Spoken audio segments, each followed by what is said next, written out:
यो विषय कस्तो संवेदनशील भएको छ भने यदि यो टेबल मात्रै गरियो छलफल मात्रै भयो भने पनि उनीहरूले जसरी पनि पास गराउँछ। यो चाहिँ राष्ट्रघाती हो र यसले चाहिँ नेपाललाई हामीले पहिले भन्दै आएका थियौँ अफगानिस्तान बनाउन सक्छ, त्यो खतरा छ, सिरिया बनाउने खतरा छ, कुन पक्षमा उभिने भनेर इतिहासले एउटा ठुलो परीक्षा लिँदैछ सबैको। परीक्षा हो भनेपछि विश्वयुद्धको खतरा यहीँबाट सुरु हुने पो देखिन्छ। भन्न नै सकिँदैन, यो सामान्य इस्यु होइन। कसै गरी पनि हाम्रो यो देश चाहिँ हाम्रो पुर्खाले चाहिँ त्यत्रो रगत पसिना बगाएर बाँकी रहेको यो देशलाई कुनै पनि हालतमा चाहिँ हामी चाहिँ खरानी हुन दिनु हुँदैन। अफगानिस्तान, सिरिया, इराक हुन दिनु हुँदैन। प्रचण्डको चाहिँ चरित्र हेर्दा पनि उनी अस्थिर चरित्रका मान्छे हुन्। एमसिसी राष्ट्रिय हितमा छ, राष्ट्रिय हितको विपरीत काम गर्नेहरूले चाहिँ एमसिसी आउन नदिने भए भनेर रोइरहेछन् उनीहरू। कथम कदाचित एमसिसी संसदमा टेबल भयो र पास भयो भने त्यो बेला के हुन्छ नेपालमा? देउबाको एक पक्षका मान्छेहरू, देउबा पक्ष चाहिँ लाई पश्चिमा चाहिँ नि झुकाउ भएको भनेर पहिलेदेखि नै उनी चिनिएका छन्, प्रो अमेरिकन। यहाँको सरकारको सहमति बिना उनीहरू आउन सक्ने कुरा त भएन। जबरजस्ती अर्काको देशमा त कोही पनि जान सक्दैन। दर्शकवृन्द नमस्कार, तपाईँलाई चुरो कुरोमा हार्दिक स्वागत छ। हामी चुरो कुरोमा आज मूलतः एमसिसीको विषयमा केन्द्रित भएर संवाद गर्नेछौँ। सन् 2017को सेप्टेम्बरमा एमसिसी सम्झौता भएपछि त्यो एमसिसीका बारेमा निकै बहस भए, निकै विवाद भए, नेकपा छेदविच्छेद भयो, एमाले पनि फुटेर अर्को पार्टी बनिसक्यो। आज एमसिसीकै कारण दलहरू टुटफुट मात्रै होइन, देशै रहने कि नरहने अवस्थामा पुग्यो भनेर चिन्ता व्यक्त हुन थालेको छ। एमसिसीको विरोध गर्ने दलहरूमाथि आज जनताको भरोसा छ। साना दलहरूले विरोध गरेका छन्, ठुला दलहरू बिकाउ भएका छन् भनेर आरोप लागेको छ। आज हामी संवाद गर्नेछौँ देशभक्त गणतान्त्रिक मोर्चाका केन्द्रीय अध्यक्ष एवं नेपाल कम्युनिस्ट पार्टी क्रान्तिकारी माओवादीका उपाध्यक्ष सीपी गजुरेलसँग। सबभन्दा पहिले म सीपी गजुरेललाई चुरो कुरोमा स्वागत गर्छु। तपाईँलाई चुरो कुरोमा हार्दिक स्वागत छ। धन्यवाद। तपाईँहरूले निरन्तर एमसिसीको खबरदारी गर्नुभयो। जनताहरूले सोचेका थिए शेरबहादुर देउबाको गठबन्धन सरकार बनिसकेपछि नीति तथा कार्यक्रममा एमसिसी परेन, अब एमसिसी ब्याक भयो कि एमसिसीको बारेमा यिनीहरूले प्रक्रिया अगाडि बढाउँदैनन् कि भन्ने जनतालाई एउटा आशा थियो, झिनो त्यान्द्रो थियो। तर तपाईँहरूले त्यसलाई विश्वास गर्नुभएको थिएन, निरन्तर तपाईँहरूले आशंका गरिरहनु भएको थियो। आज काखीमा च्यापेको बिरालो, सिरकले तोपेको बिरालो म्याउ गर्यो भने जस्तो आखिर शेरबहादुर देउबाले आफ्नो असली रूप, असली बेहोरा देखाउन थालेका हुन्। मैले यहाँबाट सुरु गरेँ। अब तपाईँले ठिकै भन्नुभयो, यो एमसिसी जसरी भए पनि अमेरिकालाई पास नगराइकन भएको छैन। उसको एउटा इन्डो पेसिफिक स्ट्राटेजीको एउटा महत्त्वपूर्ण चाहिँ अङ्ग भएको हुनाले र त्यसको मुख्य उद्देश्य चाहिँ चीनलाई घेरा हाल्ने भएको हुनाले चीनलाई मुख्य घेरा हाल्ने नेपाल जस्तो ठाउँलाई छोडेर अन्त चाहिँ त्यो चाहिँ सम्झौता गरेर त्यतिले पर्याप्त हुँदैन अमेरिकाले। त्यसै हुनाले ऊ जसरी पनि नेपाललाई त्यो भित्र ल्याउनै चाहन्छ, त्यो रणनीतिभित्र चाहिँ ल्याउनै चाहन्छ। त्यसकारण उनले धेरै पहिलेदेखि नै प्रयास गरेको हो र नेपाली जनतालाई थाहै नदिइकन उनीहरूले चाहिँ दुईवटा सम्झौताहरू गरे होइन। दुईवटा परराष्ट्र मन्त्रीहरूले चाहिँ सम्झौता गरे र पछि मात्रै चाहिँ जनतालाई थाहा भयो।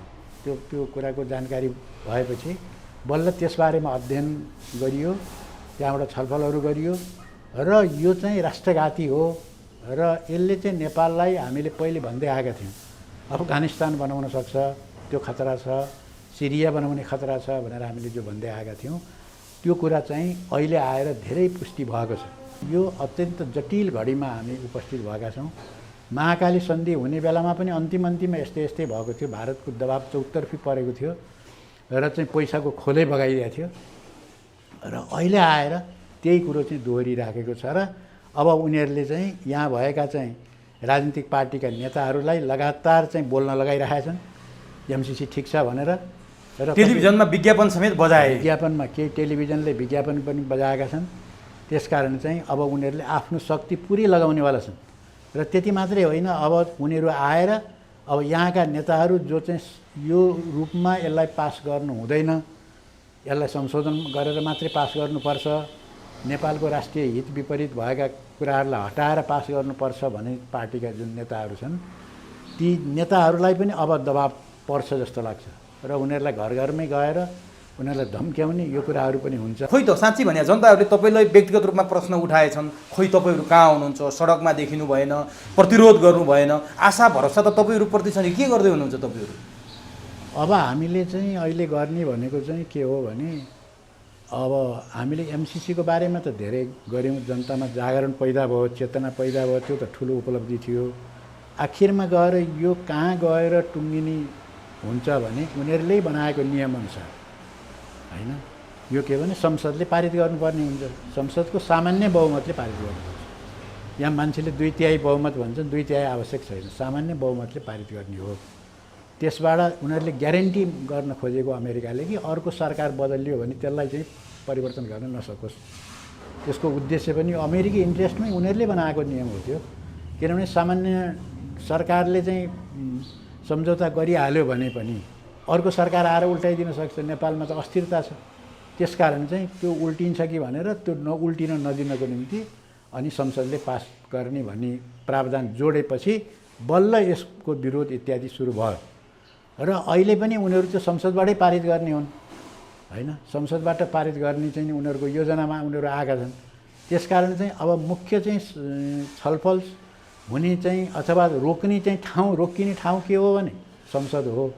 अब हामीले गर्ने भने सडकबाट तयारी, विरोध प्रदर्शन इत्यादि इत्यादि। अब हाम्रो पार्टीको तर्फबाट र देशभक्त जनतान्त्रिक मोर्चाको तर्फबाट त हामी विरोध प्रदर्शनको आयोजना पनि हामीले गरेका छौँ। अब अहिले नै त्यो अब अहिलेको सिजनले गर्दाखेरि, यो कोभिडले गर्दाखेरि धेरै ठुलो प्रदर्शन जनता उत्रिन सक्ने स्थितिमा त छैनन्।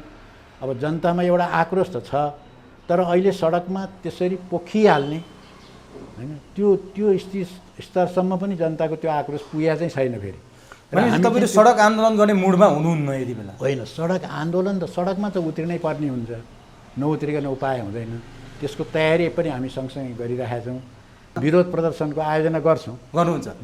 नेपालीहरूको असन्तोष छ यसमा, तिमीहरू यो गर्ने प्रयास नगर भन्ने उनीहरूलाई चेतावनी दिने खालका कार्यक्रमहरू कुनै न कुनै हामी गर्छौँ।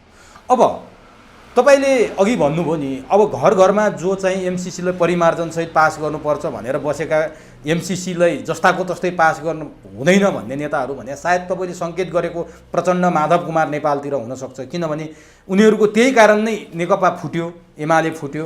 आज त्यो एउटा प्रचण्ड र माधव नेपालमाथि बेनिफिट अफ डाउट त छ, तर कोही कसैले प्रचण्ड अमेरिकी राजदूत ऱ्यान्डी बेरीसँग भेट गरेर अथवा अमेरिकाका एमसिसीका यी मान्छेहरूसँग टेलिफोनमा कुरा गरेर प्रचण्ड पनि लगभग मान्ने अवस्थामा गइसकेका छन् भन्छन् मान्छेहरू। के पाउनु भएको छ तपाईँहरूले?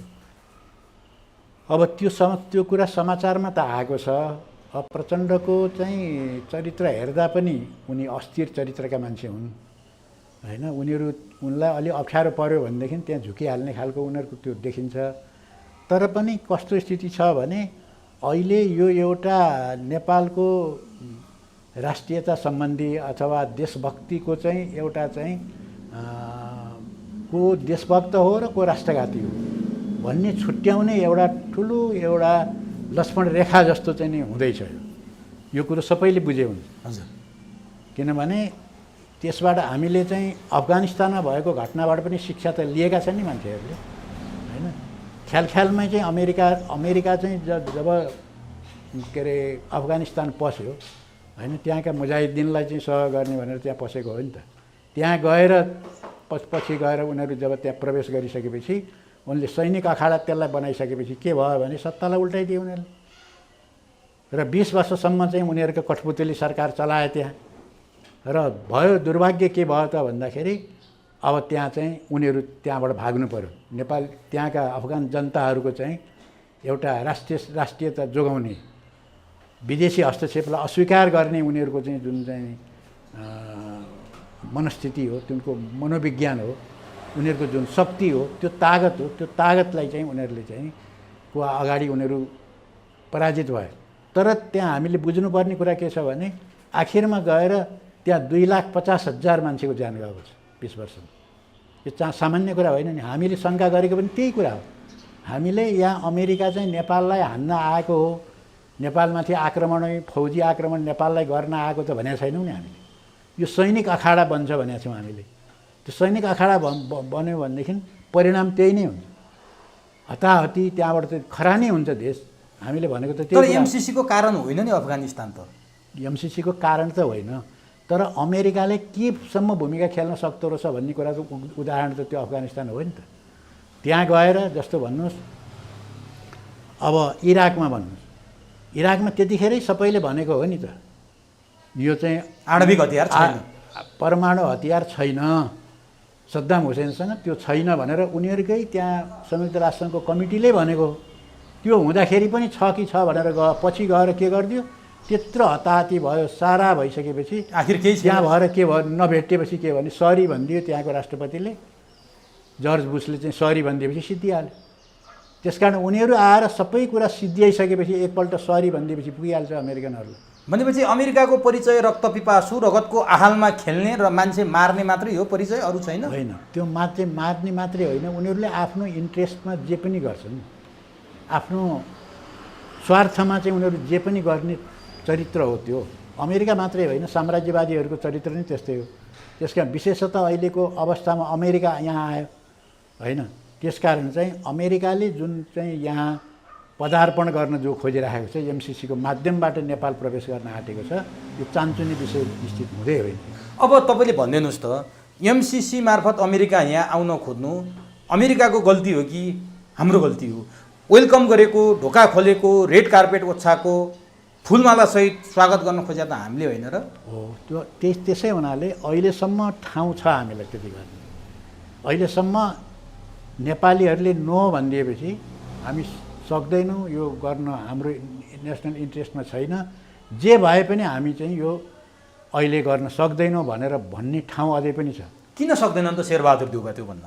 अब शेरबहादुर देउवा त पहिले त उनकै के अरे परराष्ट्र मन्त्रीले गएर, अर्थमन्त्रीले गएर सही गरेर आएका हुन् होइन। त्यो बेलामा पनि त्यो कुरो करिब उनीहरूलाई त थाहा थियो नि, सार्वजनिक रूपमा पनि त्यो आएको थिएन। त्यसकारण त्यहाँभित्रका मान्छेहरू, केही नेताहरू अझै पनि भुक्दैछन्। एमसिसी राष्ट्रिय हितमा छ, राष्ट्रिय हितको विपरीत काम गर्नेहरूले चाहिँ एमसिसी आउन नदिने भए भनेर रोइरहेछन् उनीहरू। भन्दाखेरि त्यहाँ एमसिसीले त ठुलो, अब त्यहाँ त ठुलो रकम छ होइन, उनीहरूले 50 अरब डलर को चाहिँ हाम्रो करिब 60 अरब हुन्छ भनौँ, 50 करोड डलरको अहिले 60-62 अरब हुन्छ। त्यत्रो रुपियाँ देखेपछि उनीहरू चाहिँ त्यसमा चाहिँ र्याल काटेका छन्। अर्को कुरो के भनिन्छ भने देउवाको एक पक्षका मान्छेहरू, देउवा पक्ष चाहिँ लाई पश्चिमा चाहिँ नि झुकाउ भएको भनेर पहिलेदेखि नै उनी चिनिएका छन्, प्रो अमेरिकन हुनु भनेर उनलाई चिन्ने गरिएको छ। यो टेस्ट पनि देउवाको यसै बेलै हुन्छ, हुन् कि होइनन् भन्ने हो। त्यो ठुलो टेस्ट हुनेवाला छ। प्रचण्डको पनि यतिखेरै टेस्ट हुनेवाला छ, माधव नेपालको पनि यतिखेरै टेस्ट हुनेवाला छ होइन। अब अहिले ओलीका पक्षहरूले के गर्छन् त? अब ठिक छ, ओलीले जुन आफू सत्तामा हुँदाखेरि त उनले एमसिसी पास गर्नु पर्यो भनेर उनीहरू रोइ कराई गरे, त्यहाँबाट सभामुखले अड्काइदियो भनेर उनले आरोप लगाए। तर अहिले उनलाई नगरी नहुने के त्यहाँ बितेको छ, उनलाई बितेको छैन। मैले आज पनि त्यहाँभित्र भएका केहीको वक्तव्य मैले पढेको थिएँ। फेरि दबाब दिनको निम्ति चाहिँ त्यहाँ चाहिँ उपाध्यक्षहरू आउने भए र यो पास गर्ने चाहिँ नि षड्यन्त्र हुँदैछ भनेर त्यहाँभित्रका केही सांसदहरूले आज पनि विरोध गरेको मैले सुनेको थिएँ, एमालेभित्रको पनि। त्यसकारण कुरा के हो भने यसमा ठुलो ध्रुवीकरण पैदा हुन्छ, यो हुनैपर्छ। तपाईँले भनेअनुसार एमसिसीको अन्तिम लडाइँ लड्दैछ अमेरिका, अन्तिम लडाइँ लड्दैछन् नेपाली जनता। जो नेपाली जनता एमसिसीको पक्षमा एकजना जनता देखिएको छैन। अब भनिदिनुहोस् त, कथम कदाचित एमसिसी संसदमा टेबल भयो र पास भयो भने त्यो बेला के हुन्छ नेपालमा? अब त्यो अहिले त भन्न सकिँदैन, त्यसको आक्रोश चाहिँ व्यक्त हुन्छ। र हामीले चाहिँ अहिले तपाईँको माध्यमबाट हामी के भन्न चाहन्छौँ भने संसदहरूले त्यो कुरा सोचे हुन्छ। आखिरमा त्यहाँ उनीहरूले पारित गरे भने, टेबल गरे भने यो विषय कस्तो संवेदनशील भएको छ भने यदि यो टेबल मात्रै गरियो, छलफल मात्रै भयो भने पनि उनीहरूले जसरी पनि पास गराउँछ। अहिले हामीले त्यसलाई हुनै दिनु हुँदैन। उसले त जबरजस्ती चाहिँ नि ल्याइहाल्छ, बहुमत त जसरी पनि गराउँछ। त्यसो हुनाले चाहिँ त्यसलाई टेबल हुनै दिनु हुँदैन र यो छलफलको विषय बन्नु नै हुँदैन। सो घोषित सबैले बुझ्ने गरी चाहिँ राष्ट्रघाती छ भने त्यहाँ गएर किन चाहिँ अहिले संसदमा बहस गर्नु पर्यो? त्यो कुरो के आवश्यक छ? कसरी रोक्ने होला त? यो हो, यो रोक्ने चाहिँ त्यहाँ संसदमा भएको पहिलो कुरो त सरकारले रोक्ने हो। त्यसले रोक्ने सम्भावना छैन। अनि त्यहाँबाट गएर चाहिँ संसदमा गएर चाहिँ नि रोकिने हो त्यो। तर म सम्भावनै छैन भन्दिनँ, रोकिने सम्भावना पनि अझै पनि छ।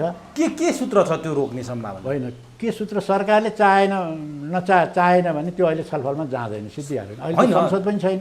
यो कुरा म तपाईँलाई अलिकति प्रश्न कहाँ पारिदिन्छु भने ठिक छ अहिले संसद छैन, फागुन चैतदेखि नै नयाँ सरकार बनाउने केपी ओलीलाई विस्थापित गर्ने भन्ने सहमति गर्दै आएका शेरबहादुर देउबा, केपी ओली के अरे माधव नेपाल र प्रचण्डको बिचमा एमसिसी पास गर्ने भन्ने सहमति भएको थियो भनेर देउबा निकट काङ्ग्रेसका नेताहरूले भने प्रचण्ड र माधव नेपालले बेमानी गरे, यसलाई नीति तथा कार्यक्रममा राख्न दिएनन्। सम्झौता एमसिसी पास गर्ने हो भनेर नै शेरबहादुर देउबा प्रधानमन्त्री बनेका हुन्, त्यसैको लागि उनीहरूले सहयोग गरेका हुन्, कटिबद्धता जनाएका हुन्, अहिले बेमानी गर्दैछन् भनेपछि अब के हुन्छ त? त्यहाँ गठबन्धन टुट्छ? अब त्यो हामीलाई त्यो गठबन्धन भन्दा पनि हामीलाई देश प्यारो छ। यो गठबन्धन टुटोस् कि रहोस्, त्योभन्दा महत्त्वपूर्ण कुरा एमसिसी हो। एमसिसी अहिले यसपालि पहिले त संसदै बोलाउन आवश्यक छैन, किन अहिले संसदको अधिवेशन चालु अधिवेशन चाहिँ रोकिएको छ। अब त्यसैको निम्ति बोलाउन भनेको चाहिँ त्यो सुनियोजित राष्ट्रघात गर्नुको निम्ति हो त्यो। त्यसै हुनाले चाहिँ कुरा के हो भने अब त्यो चाहिँ संसदमा ल्याउने खालको प्रक्रिया सुरु भयो भने हामीले बुझ्नु पऱ्यो कि अब षड्यन्त्र अब यो सफल हुनेतिर गयो। त्यो बेलामा सबै जनताहरू अब सक्रिय भएर सचेत भएर बसिराख्नु चाहिँ जरुरी छ। कुनै पनि बेला त्यो भयो भने अब संसद घेर्ने, उसलाई पस्न नदिने इत्यादि सबै कुरो गर्नु पऱ्यो नि देश बचाउनको निम्ति। त्यो समेत गर्न चाहिँ तयार रहनुपर्छ भन्ने चाहिँ हाम्रो भनाइ त्यो हो। जनतासँग हामीले त्यो अपिल गर्न खोजेको। अब नि शेरबहादुर देउबालाई त प्रो अमेरिकन भनेर तपाईँहरूले चित्रित गर्नुभएको छ। शेरबहादुर देउबा एमसिसी पास गर्नलाई प्रधानमन्त्री भएका रहेछन्, अदालतमा पनि काहीँ न काहीँ अमेरिका पश्चिमाको प्रभाव छ भन्ने कुरा मान्छेहरू आरोप लगाइरहेछन्। शेरबहादुर देउबालाई एमसिसी पास गर्नलाई प्रधानमन्त्री बनाइएको, माधव र प्रचण्डले त्यति बेला एमसिसी पास गरौँला केपी ओली फालौँ भनेर उनलाई विश्वास दिलाएको। आज मान्छेको आशा माधव प्रचण्डले त्यो हुँदैन भनिदिएपछि शेरबहादुर ब्याक हुन्छन् कि भन्ने आशा छ। तपाईँहरू देख्नुहुन्छ माधव प्रचण्ड एमसिसीबाट ब्याक हुन्छन् अथवा पास गर्नेतिर लाग्छन्? तपाईँहरू के देख्नुहुन्छ? अब यो के छ भने अब उनीहरूलाई यसको जोखिम दुवैतिरको जोखिम उनीहरूलाई थाहा छ। अब राष्ट्र बचाउने कि अमेरिकासँगको सम्बन्धलाई चाहिँ नराम्रो भए पनि हुन्छ भनेर रिस्क लिने कुरा त्यहीँनिर। राष्ट्र बचाउने कुरा चाहिँ प्रमुख हो भनेपछि त्यो उनीहरूले सबै कुरा चाहिँ त्यो तयार हुनुपर्छ। किनभने अमेरिकनहरूले चाहिँ अब उनीहरूले दबाब अब ठुलै दबाब सिर्जना गर्ने सम्भावना त देखिहाल्यो, पहिलेदेखि पनि हुँदै आएको छ र उनीहरूले अब धम्कीको तरिकाहरू पनि अपनाउनेसम्म उनीहरू जाने देखियो। त्यस हुनाले यो बेलामा चाहिँ हरेक राष्ट्रवादीहरू देशभक्तहरू तयार भएरै बस्नुपर्छ। चाहे त्यो प्रचण्ड उनीहरू सबै टेस्टमा छन्, मैले भनिहालेँ। अब अहिले नै मैले गर्छन् गर्दैनन् किन भन्ने, किनभने उनीहरू संसदमा के गर्ने भन्ने त उनीहरूको हातमा छ, त्यो कुरा हाम्रो हातमा छैन। संसदलाई कन्ट्रोल त हामीले गर्न सक्दैनौँ, उनीहरूले गर्न सक्ने हुन्। त्यसकारण उनीहरूले त्यो संसदबाट पारित गर्ने प्रक्रियामा उनीहरू जान्छन् कि जान्दैनन् त्यो भनेपछि त आइसकेको छ। एमसिसी पास हुने कि नहुने, टेबल हुने कि नहुने भन्ने कुराको मुख्य चाहिँ आशा भरोसा भनेको माधव र प्रचण्ड हुने यति बेला होइन। आशा भरोसा भन्दा पनि अब त्यो देशप्रति विश्वासघात र गद्दारी गर्ने कि नगर्ने भन्ने कुराको टेस्ट हो। त्यो उनीहरूमा छ मुख्य ध्यान, जनताको हातमा छ त्यो। भन्नुहोस् न अब किन छ भनेदेखि त्यो संसदले पास गर्नुपर्छ। थिक्न सक्छन् प्रचण्ड र माधवले अमेरिकाको धम्की थ्रेट?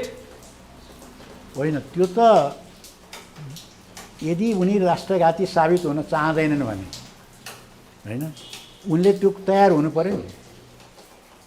त्यो तयार भएनन् र उनीहरू त्यहाँ झुके कुनै किसिमले चाहिँ नि त्यहाँ जस्तो एमसिसीमा चाहिँ यो महाकाली सन्धि गर्दाखेरि भयो नि, लास्टमा महाकाली सन्धिको विरोधमा पनि धेरै ठुलो जनमत थियो नि, हामीले धेरै नै आन्दोलन गरेका हौँ, तर सकिएन। तर लास्टमा के गरे त भने उनीहरूले सङ्कल्प प्रस्ताव भन्ने ल्याएर एउटा नौटङ्की गरेर पास गराए नि। ओलीले अर्को 180 डिग्री उतातिर गएर प्रतिपक्षी पार्टीहरूले पनि त्यसलाई समर्थन गरेर यिनीहरूले पास गराएका हुन्।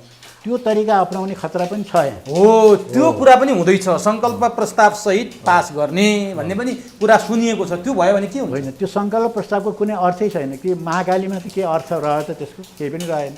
त्यो सङ्कल्प प्रस्ताव त धोका दिन आँखामा छारो हाल्नको निम्ति ल्याइने कुरा हो, त्यो पनि पुष्टि भइसकेको कुरा हो। त्यही कुरालाई दोहोऱ्याएर अब उनीहरूले चाहिँ जनतालाई धोका दिन सक्दैन। यदि गरिहाले भने यो हाइपोथेटिकल क्वेसन होला, एक नेपाल कम्युनिस्ट पार्टी क्रान्तिकारी माओवादी देशभक्त जनगणतान्त्रिक मोर्चाले के गर्छ, कसो गर्छ? यहाँ कतिपयले जसले एमसिसी पास गर्छन् तिनको कठालो समातेर सडकमा घिसार्छौँ पनि भनिरहेका छन्। कतिपयले तिनीहरूको ज्यानको सुरक्षा छैन, जहाँ पास गर्छन् त्यहीँ सिद्धिन्छन् पनि भनिरहेका छन्। त्यो सिद्धिने कुरामा त आउँला। तपाईँहरू चाहिँ के गर्नुहुन्छ त्यति बेला? पास भयो भने विरोध गर्ने, कालो झन्डा देखाउने, जुलुस गर्ने मात्रै हो कि अरू केही तपाईँहरूसँग छन्? जनता यति बेला तपाईँहरूप्रति बडो ध्यान दिएर बडो आशाका साथ हेरिरहेछन्। के भन्न चाहनुहुन्छ? के गर्नुहुन्छ? होइन, अहिले हामीसँग त्यस्तो अरू ठुलो धेरै तागत भएको भए त्यो पनि प्रयोग गर्थ्यौँ हामीले, होइन? हाम्रो सीमा छ, जनताको तागत त छ नि। होइन, जनताको तागत छ, त्यसको नेतृत्व त हामी गर्न तयार छौँ। सडकमा घिसार्ने क्षमता राख्नुहुन्छ? होइन, अब घिसार्ने नघिसार्ने भनेको चाहिँ त्यो चाहिँ सङ्घर्षको प्रावित रूपहरू हो, विभिन्न रूपहरूमध्ये। सबभन्दा पहिलो त के भने जनमत सृष्टि गर्ने, त्यो कुरा हुन नदिने, जनदबाव सृष्टि गर्ने मुख्य कुरा हाम्रो संसद भवन घेराउ गर्ने हो। त्योसम्म जान सक्ने, त्यतिसम्म चाहिँ हामी जान सक्ने चाहिँ तागत हैसियत पनि हामी राख्छौँ र त्यो चाहिँ हामी गर्छौँ। अब अर्को एउटा महत्त्वपूर्ण कुरा, जसरी नीति तथा कार्यक्रम सार्वजनिक गर्यो सरकारले, जहाँ एमसिसी समावेश नगरेपछि मान्छेहरूलाई आशा थियो कि अब एमसिसी सायद ब्याक हट्यो, तर नीति तथा कार्यक्रममा समावेश नगरे तापनि आजभोलि त्यो एमसिसीको निकै चर्चा हुन थाल्यो। शेरबहादुर देउवाले एउटा कार्यक्रममा काङ्ग्रेसका सांसदलाई भने प्रचण्डको कारण एमसिसी अगाडि बढाउन सकिएन, प्रचण्डले रोकिदिए एमसिसी भनेपछि प्रचण्डले रोक्ने प्रयास त गर्दैछन् कि क्या हो भन्ने पनि देखिन्छ नि। होइन, त्यो त हाम्रो त्यहाँभित्रका जो एमसिसी पारित गर्नु हुँदैन, एमसिसी राष्ट्रघाती छ भन्ने जुन सांसदहरू छन् तिनीहरूसँग पनि हाम्रो कुराकानीहरू हुन्छ। हामी त रोक्ने प्रयास गरि नै राखेका छौँ, रोकिन पनि सक्छ भन्ने पनि छ उनीहरूको।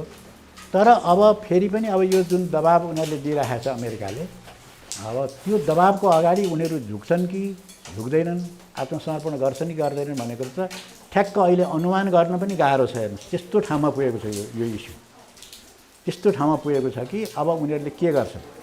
अब यो परीक्षाको घडीमा छ। त्यो त मैले माने।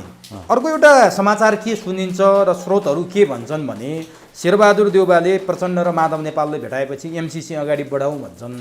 माधव र प्रचण्डले रोकिरहेछन्। अहिले विरोध छ, अहिले अवस्था अनुकूल छैन, प्रतिकूल छ, गठबन्धनलाई नै असर पार्न सक्छ, अहिले नगरौँ भन्छन्। शेरबहादुर चाहिँ अगाडि बढाउँ भन्छन्। गठबन्धनमा विवाद चाहिँ एमसिसीले ल्याइसक्यो भन्छन्। तपाईँहरूलाई लाग्छ त्यस्तो?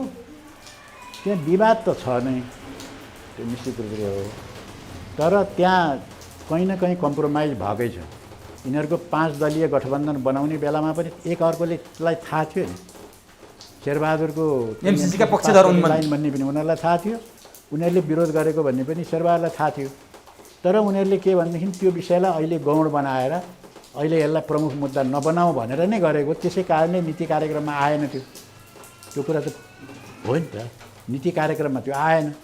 अब नीति कार्यक्रममा आएन भनेर हुँदै हुँदैन भन्ने कुरा पनि भएन, किनभने संसदमा त दर्ता भइसकेको छ, त्यो टेबल गरेर छलफल गराएर पास गराइदिनु त सकिहाल्छ। त्यो नीति कार्यक्रममा हुनैपर्छ भन्ने पनि भएन।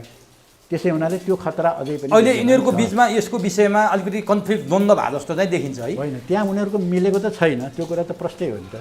त्यो मिलेको भएदेखि त यो ओलीको पालामा नै पास भइसकिन्थ्यो, होइन? पछि आएर पनि उनीहरूले चाहिँ त्यो विधिवत रूपमा उनीहरूले नीति कार्यक्रममा नै कहीँ न कहीँ छुवाउँथ्यो होला। तर त्यो यिनीहरूको बिचमा चाहिँ मतभेद चाहिँ छ, त्यहाँ कुरो मिल्या त छैन। तर चाहिँ के छ भने, तर यसको अर्थ के भनेदेखि अब यो अब हुँदै हुँदैन, यो एजेन्डा जाँदै जाँदैन, डर चाहिँ छ अझै हुन्छ भने। तर अझै चाहिँ हामी तर त्यहाँको कुरा सुन्दाखेरि प्रचण्ड माधव नेपाल एमसिसीको विपक्षमा, शेरबहादुर पक्षमा, प्रचण्डहरूलाई चित्रबहादुर केसीको साथ, जनता समाजवादी पार्टीको उपेन्द्र यादव र बाबुराम भट्टराई मौन छन्। त्यसकारण बहस त हुन्छ तर टुङ्गो लाउन सकिया छैन भन्छन्। कहीँ कतै शेरबहादुरले कन्भिन्स गरिहाल्यो भने के हुन्छ? होइन, कन्भिन्स गरेर नयाँ तर्क ल्याएर कन्भिन्स हुने भन्ने कुरा हुँदैन। कुन साइडमा जाने भन्ने हुन्छ, यो कन्भिन्स होइन, यो कतापट्टि लाग्ने भन्ने कुरो फाइनली किता काटको कुरा। त्यो शेरबहादुरले के नयाँ तर्क ल्याएर कन्भिन्स गर्छन्? त्यो कन्भिन्स गर्ने कुरा भएन। अब कुन कित्तामा तिमी उभिन्छौ भन्ने कुराको बडा फैसला गर्छ। अनि तपाईँले भने कुरा ठिक छ, किता कुन हो भन्ने कुरा चाहिँ अब मन्त्रीमण्डल पनि पुनर्गठन गर्न सकेका छैनन्। प्रचण्ड र माधव नेपालले साथ दिने अवस्था नदेखेपछि शेरबहादुर फेरि केपी ओलीसँग गोप्य भेटघाट गर्न थाले। आफ्ना दूत पठाए, ज्ञानेन्द्र बहादुर कार्कीलाई पठाएर एमसिसी पास गर्न सहयोग गर्नु पर्यो भनेर उनले प्रस्ताव राखिसके भन्ने कुरा सार्वजनिक भयो। के शेरबहादुर देउवा प्रचण्ड र माधव नेपाललाई छोडेर एमसिसी पास गर्नका लागि केपी ओलीसँग फेरि गठजोड गर्न थालेका हुन्? त्यस्तै कुराहरू गन्ध आउन थाल्यो नि बाहिर। के देख्नु भएको छ तपाईँ? अब त्यो हुनै सक्दैन भन्न चाहिँ म भन्दिनँ। किनभने उनीहरू यस्तो गठबन्धन गर्दै आएका हुन्। अब अहिले परिस्थितिको दबाबमा आएर त्यो कुरा भयो होइन। ओलीले चाहिँ त्यहाँ बहिर्गमन भयो ओलीको होइन। धेरै कुराहरू उनीहरूको मिल्छ पनि, जस्तो एमसिसी मिल्छ ओलीको र शेरबहादुर देउवाको मिलिहाल्छ। त्यो एजेन्डामा उनीहरू एक छन्। विदेशी शक्तिहरू भन्न त्यो भने विदेशी शक्ति केन्द्रसँगको सम्बन्ध पनि एउटै खालको रहेछ भन्ने कुरा त्यसबाट बुझ्न सकिन्छ। त्यसकारण चाहिँ उनीहरूको यो जुन मिल्ने चाहिँ बिन्दु हो त्यो चाहिँ अहिले नै एमसिसी पास, त्यस कारणले गर्दा एमसिसी पास भइहाल्छ भन्ने स्थिति पनि छैन। किन छैन त भन्दाखेरि त्यो ओलीकै अहिले फुटेर चाहिँ अहिले पार्टी उनीहरूको फुट्दाखेरि होइन, एमाले चाहिँ विभाजित हुँदाखेरि पनि एमालेतिरै रहनेहरू ओलीतिर रहनेहरू पनि एमसिसी पास गर्नुपर्छ भन्ने सबै छैन नि त। त्यहाँ पनि विभाजन छ। त्यहाँभित्र त्यहाँ चाहिँ जुन कार्यदल बन्दाखेरि त्यो कार्यदलमा भएका सदस्यहरू त्यहाँ छन्, उनीहरूले चाहिँ त्यो पारित गर्नु हुँदैन भन्ने मान्छेहरू त्यहीँ छन्। त्यो एउटा जमातै छ त्यहाँभित्र। तर मान्छेहरूको आकलन के छ भने अब एमसिसीले तपाईँले भने जस्तो ध्रुवीकरण हुँदैछ। ध्रुवीकरणमा शेरबहादुर, केपी ओली, महन्त ठाकुर, राजेन्द्र महतोको मार्का एक लाइन, प्रचण्ड, माधव नेपाल, मोहन वैद्य, सिपी गजुरेल, विप्लवहरूको अर्को लाइन हुँदैछ। ध्रुवीकरण हुँदैछ यसरी। त्यसकारण केपी ओली र शेरबहादुरले महन्त ठाकुर र राजेन्द्र महतोलाई लिएर भए नि बहुमत पुर्याउने तयारी गरिरहेका छन् भन्छन् के? त्यो ध्रुवीकरण हुन लाग्यो त्यसरी मैले भने जस्तो होइन। त्यो त अहिले त विचारमा त ध्रुवीकरण जस्तो देखियो होइन। तर शेरबहादुर देउवाले त्यो संसदमा भएको चाहिँ गणितीय बहुमतको आधारमा यदि त्यो पास गर्ने दुस्साहस गरे भने राजनीति त्यहाँ मात्रै केन्द्रित छैन। जनता त बाहिर छन्, सबै संसदमा त छैन। जनताहरू त कति मान्छे छन् त्यहाँ? प्रतिशतको हिसाबले त धेरै कम मान्छे छन् त्यहाँ। बाहिर छन् नि त, जनताको ठुलो हिस्सा त बाहिर छ। अनि पास भइसक्यो भने के गर्न सकिन्छ त? सक्यो होइन। अब त्यो त भन्ने कुरा त जनताको स्पिरिट, जनताको चाहिँ नि आक्रोश कसरी पोखिन्छ भन्ने कुरा त कहिले हेक्का राख्नुपर्छ उनीहरूले। कसले गर्न सक्छ त? त्यसको चाहिँ भन्नुहोस् न के अरे 2-3 को आन्दोलन, यहाँ जुन राष्ट्रिय जनआन्दोलन चाहिँ जुन बेला भयो होइन, अब त्यसले देखिन्छ नि 62-63 को आन्दोलनले जनताको आक्रोश कहाँसम्म पुग्दो रहेछ। खोइ ट्याङ्कहरूसँग पनि मान्छे डराएन, गोलीको पर्रा चाहिँ छोड्दाखेरि पनि मान्छेहरू पछि हटेनन्। आखिर तिनै जनता अहिले पनि छन् नि त नेपालमा होइन। सबै चाहिँ गद्दारै भएका त छैन नि। त्यो एउटा थोरै मान्छेहरू चाहिँ त्यस्ता भएका छन्। तर आम रूपमा जनताको जुन चरित्र हो त्यो त चाहिँ नि राष्ट्र देशभक्त नै हुन्छ। त्यसमाथि पनि नेपालीहरू त देशभक्त छन्। तर संयोग, आशंका, एउटा अचम्मको कुरा के भयो भने 2054 सालमा शेरबहादुर देउवा प्रधानमन्त्री थिए, एमाले फुट्यो। 2054 सालमा शेरबहादुर देउवा प्रधानमन्त्री थिए, एमाले विपक्षमा थियो, काङ्ग्रेस सत्तामा थियो, महाकाली सन्धि पारित गरे, शेरबहादुर प्रधानमन्त्री थिए, केपी ओली विपक्षमा थिए, माधव नेपालहरू। अहिले पनि शेरबहादुर प्रधानमन्त्री छन्, केपी ओली विपक्षमा छन्। एमसिसी पास गर्न दुईजना गठजोड गरेका छन्, उनीहरूको केमिस्ट्री मिलेको छ। त्यही पुनरावृत्ति हुन्छ कि भनेर आशंका छ, आतंक छ। त्यो भइहाल्ने अवस्था पनि त देखिन्छ नि। उनीहरूको त केमिस्ट्री मिल्छ, सबै मिल्छ। भेटघाट बाक्लिन थालिसक्यो, गठबन्धन धरापमा पर्न थाल्यो, प्रचण्ड र माधव नेपाल तनावमा बस्न थालिसक्यो भन्ने कुरा आइसक्यो। हो, मैले भनिहालेँ नि त्यो छ। हेर्नु कुन कित्तामा उभिने, फाइनल्ली के हुन्छ भने कुन कित्तामा को उभिने भन्ने प्रश्न हो। अब कसैले कसैलाई कन्भिन्स गर्ने, नीति गर्ने भन्ने कुरा होइन यो। को कुन पक्षमा उभिने भनेर इतिहासले एउटा ठुलो परीक्षा लिँदैछ सबैको। परीक्षा हो। शेरबहादुर, केपी ओली एमसिसीको पक्षमा उभिए भने अनौठो नमाने हुन्छ हामीले। होइन, त्यो पनि अनौठो नमाने हुन्छ। तर अहिले नै जब उनी चाहिँ केपी ओलीले अस्ति भनेका थिए अब एमसिसी कसरी पास गर्छन् यिनीहरूले, हामी त प्रतिपक्षमा छौँ, हामीलाई के भयो र भनेर जो भनेका थिए त्यो लाइनमा पनि उनी जान सक्छन्। मैले अघि नै भनिहालेँ, पहिले उनी प्रधानमन्त्री हुँदाखेरि पो उनलाई अमेरिकाले दबाब दिएको थियो, तिम्रै भूमिका हुनुपर्छ, त्यहाँ तिम्रो भूमिका नभइकन यो चाहिँ टेबल पनि हुँदैन, यो पारित हुँदैन भनेका थिए। उनलाई दबाब थियो। अहिले प्रतिपक्षमा भएपछि त्यस्तो दबाब त छैन नि। त्यो दबाब त देउवालाई छ नि। त्यसो भए देउवालाई एक्लै बनाइसकेपछि उनीसँग त 63 सिट त हो। देउवालाई एक्लै बनाइसकेपछि एमसिसी पास हुने सम्भावना छैन। त्यो ध्रुवीकरण हुने, देउवा एक्लो हुने सम्भावना छ कि छैन? होइन, त्यो पनि छ। त्यहाँबाट चाहिँ उनीहरूले स्वयं एमाले भित्रका देशभक्तहरूले चाहिँ आफ्नै चाहिँ नेतालाई चाहिँ ओलीलाई अहिले तिमी चाहिँ नबोल, चुप लाग, किन हामी प्रतिपक्षको भूमिका खेल्ने हो, हामीलाई किन सक्सक गर्नु पर्यो, किन अगाडि देखा पर्नु पर्यो भनेर त्यसलाई कन्ट्रोल गर्न सक्ने सम्भावना पनि छ होइन। त्यो भएर ओली चाहिँ चुप लागेर सक्रिय नभइकन चाहिँ अहिले चाहिँ हामी चाहिँ प्रतिपक्षमा भएको हुनाले अहिले हामीलाई मतलब छैन भन्न पनि सक्छन्। यी सबै कुरालाई पनि ध्यानमा राखेर उनीहरूले भ्रमण गरेका हुन् नि त। त्यो ओलीलाई पनि उनीहरूले छोड्नेवाला छैन। त्यो ओलीको घरैमा गएर जे गरी हुन्छ ओलीलाई पनि त्यो पक्षमा ल्याउने कसरत यिनीहरूले गर्छन्, पक्का गर्छन्। तर अन्तिममा चाहिँ कुरा के हो भने कुन पक्षमा उभिने हो? देशको पक्षमा, जनताको पक्षमा, राष्ट्रको पक्षमा उभिने हो कि राष्ट्रघाती बनेर चाहिँ इतिहासमा राष्ट्रघाती कलङ्कित भएर जाने हो? त्यो त सबैले चाहिँ अब अहिले निर्णय गर्ने बेला हुन्छ। अब यो त नेपालको घरेलु कुरा भयो। अब सबैभन्दा ठुलो समस्या एमसिसी नेपालमा टेकेर चीनलाई टुक्र्याउने र चीनलाई विश्वशक्ति हुनबाट रोक्ने कारण आएको हो र नेपालको भूमि प्रयोग गरेर चीनमाथि आक्रमण गर्दैछ एमसिसीको अमेरिकाको नीति त्यो भन्ने कुरा त छर्लङ्ग भइसक्यो। नेपाल असंलग्नतामा विश्वास गर्छ, नेपालले कसैको चाहिँ दास स्वीकार्नु छैन भनेर हामीले भनिरहेको छौँ क्रीडास्थल बन्धनीमा। अब चीन महाशक्तिशाली हुँदैछ, यदि नेपालमा एमसिसी पास भयो भने नेपाली जनताको त कुरा गर्यो, चीनको भूमिका के हुन्छ, चीनले के गर्छ?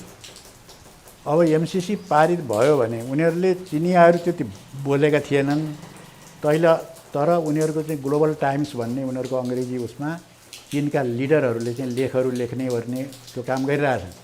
विदेश मामिला सम्बन्धी जानकारहरू, विशेषज्ञहरूले त्यो कुरो लेखेर चाहिँ उनीहरूले यो चाहिँ इन्डो पेसिफिक स्ट्राटेजीको अभिन्न अङ्ग हो, त्यो अमेरिकाले पारित गर्न खोज्दैछ, यसलाई चीनलाई घेराबन्दी गर्नको निम्ति यो गर्दैछ इत्यादि यो कुराहरू उनीहरूले लेखिसकेका छन्। त्यति कुरा उनीहरू सार्वजनिक रूपमा भनिसकेका छन्। त्यसकारण यो चीन यो विषयमा जानकार छ र ऊ चाहिँ एउटा इमर्जिङ पावर पनि हो चीन चाहिँ।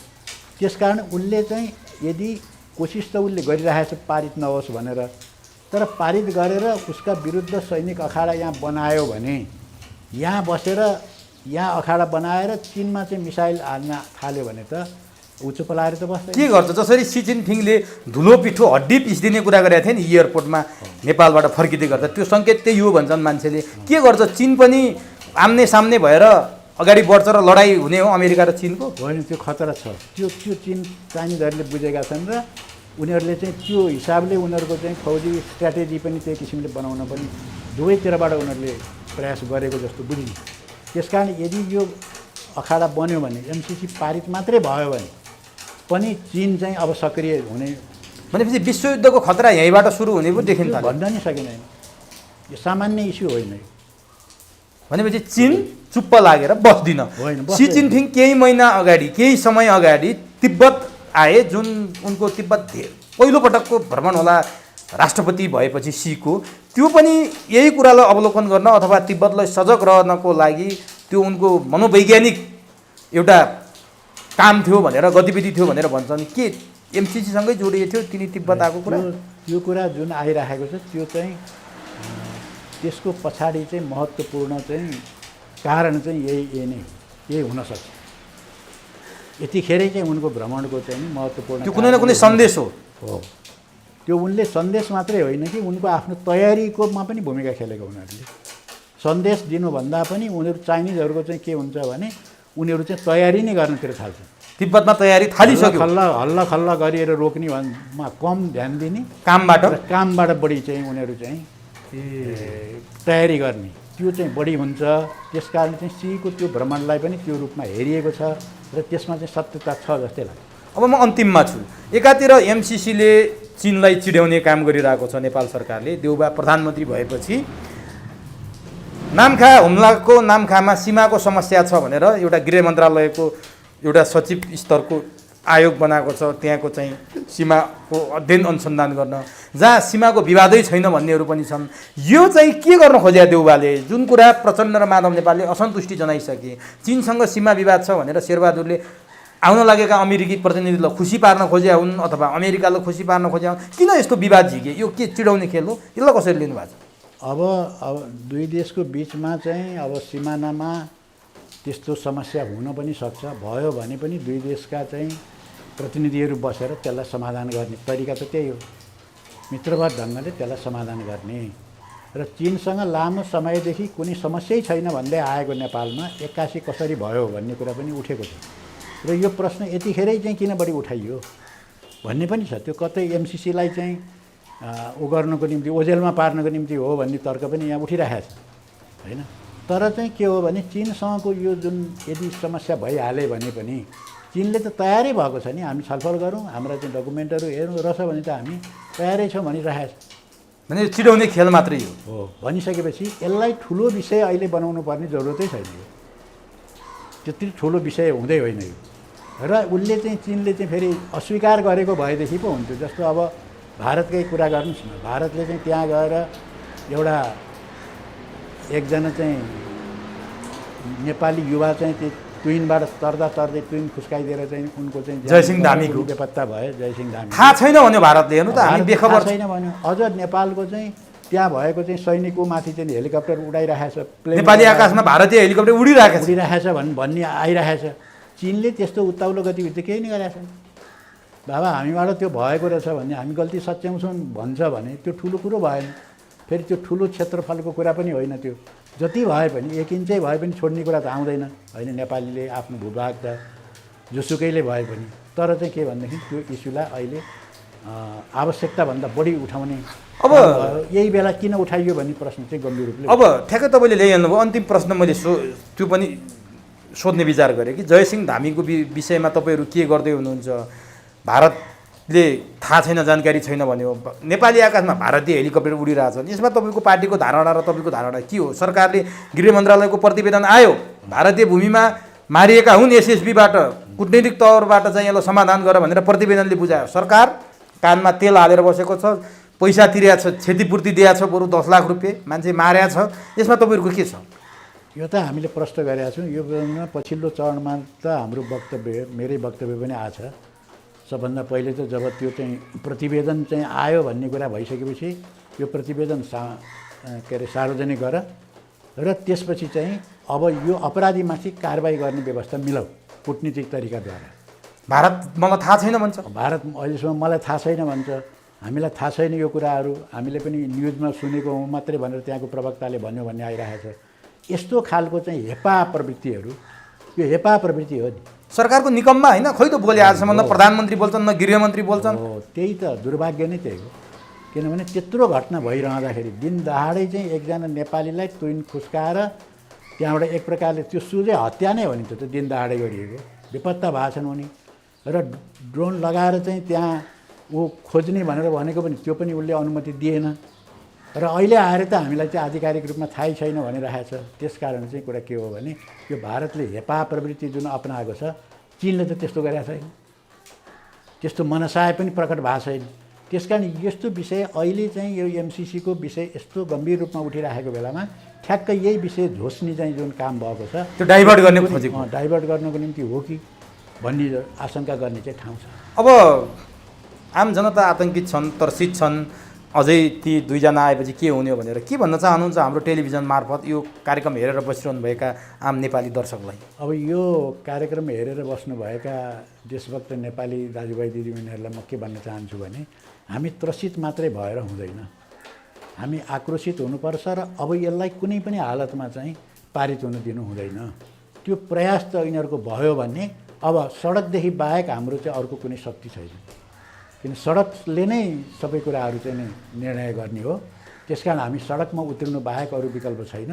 र म तपाईँहरूको सञ्चार माध्यमबाट यो के भन्न चाहन्छु भने हामी तयार भएर बसिरहेछौँ, तयार भएर बसौँ। जब उनीहरूले हाई अलर्टमा बसौँ, हाई अलर्टमा हामीहरू बस्छौँ, जतिसुकै बेला जे पनि हुनसक्छ, जे पनि हुनसक्छ। त्यसकारण उनीहरूले चाहिँ यसलाई संसदमा लगे भनेदेखि चाहिँ अब त्यसको विरुद्धमा चाहिँ सडक आन्दोलन नै हो होइन। जनताको तागत त्यहीँबाट अभिव्यक्त हुन पाउँछ। किनभनेदेखि संसदहरू त थोरै छन्, त्यहाँ भित्र बसेर गर्छन् उनीहरूले। तर आम जनताको चाहिँ अधिकार भएको थलो भनेको चाहिँ सडक हो। सडकलाई हामीले चाहिँ तताउनुपर्छ र सडकबाटै चाहिँ त्यो कुरा हुन दिनु हुँदैन।